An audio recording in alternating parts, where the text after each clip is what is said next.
की शुरुआत करते हैं। बड़ी खबर दिल्ली से आ रही है। लैंड फॉर जॉब मामले में ईडी की ओर से दायर मनी लॉन्ड्रिंग का ये पूरा मामला है और साथ ही 28 फरवरी को अगली सुनवाई होगी। आज हुई सुनवाई में राबड़ी देवी, मीसा भारती, हेमा यादव, हृदयानंद चौधरी राउज एवेन्यू कोर्ट में पेश हुए हैं। तो बड़ी जानकारी आप तक पहुंचा रहे हैं। लैंड फॉर जॉब का ये पूरा मामला है जहां पेशी आज हुई है, सुनवाई हुई है इस पूरे मामले को लेकर और 28 फरवरी को अब अगली सुनवाई होगी। तो ये बड़ी जानकारी आप तक पहुंचा रहे हैं। ये बड़ी खबर जहां हेमा यादव, हृदयानंद की पेशी, आरोपी अमित कात्याल को भी आज पेश किया गया और राउज एवेन्यू कोर्ट में आज भी पेशी हुई है। तो बड़ी खबर आप तक पहुंचा रहे। मनी लॉन्ड्रिंग मामले में आज पेशी हुई थी और अब 28 फरवरी को अगली सुनवाई होगी।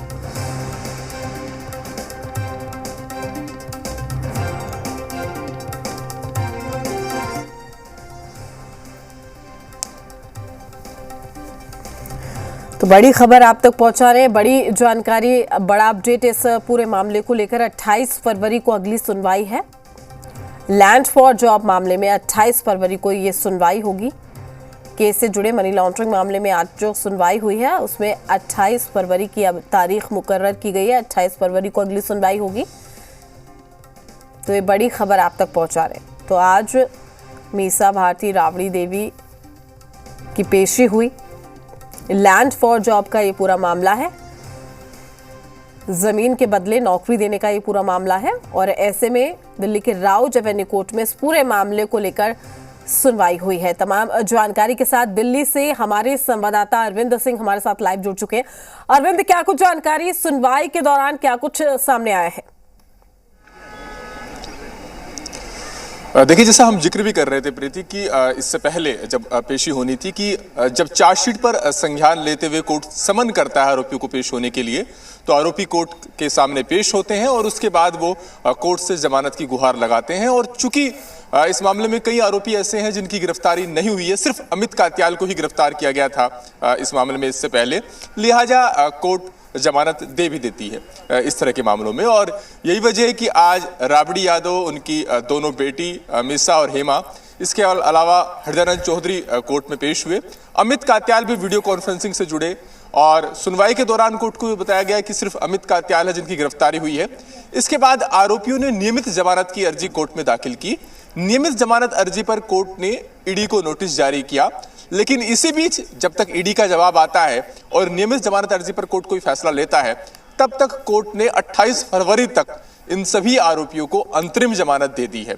यानी 28 फरवरी तक इन सभी आरोपियों को अंतरिम जमानत मिल गई है।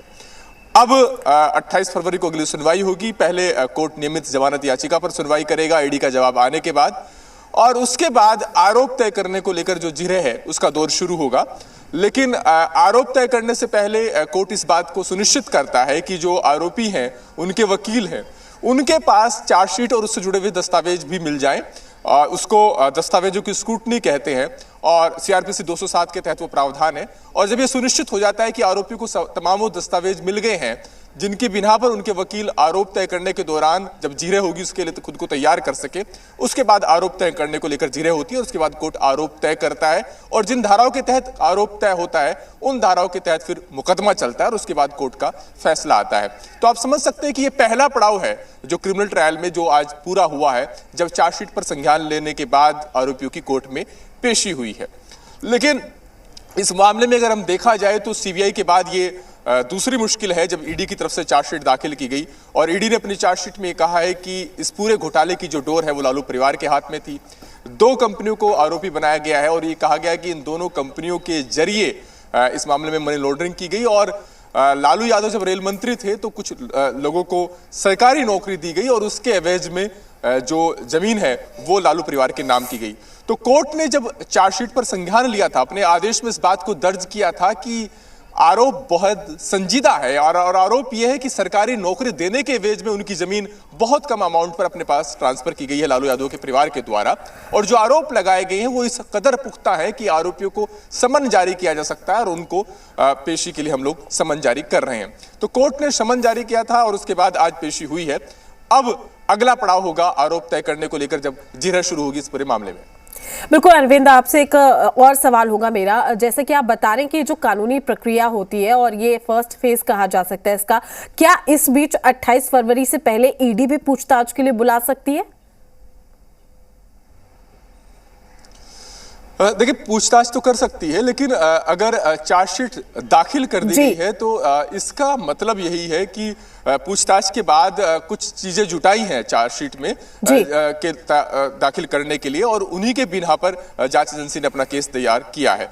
तो पूछताछ के बाद और अहम सबूत जुटाने के बाद ही ईडी ने चार्जशीट दाखिल की होगी, और कोर्ट ने भी इस लायक माना था कि जिसके आधार पर आरोपियों को समन जारी किया जा सकता है। हालांकि पूछताछ के लिए मनाही नहीं है, पूछताछ हो सकती है, लेकिन माना जा सकता है कि जब कोई जांच एजेंसी चार्जशीट दाखिल कर रही है और फिलहाल वो सप्लीमेंट्री चार्जशीट दाखिल नहीं करने जा रही है जिसमें और आरोपियों की भूमिका के बारे में साफ करे, तो ये माना जा सकता है कि पूछताछ जैसी जो जरूरी औपचारिकताएं हैं वो पूरी कर ली गई होंगी जांच एजेंसी की तरफ से।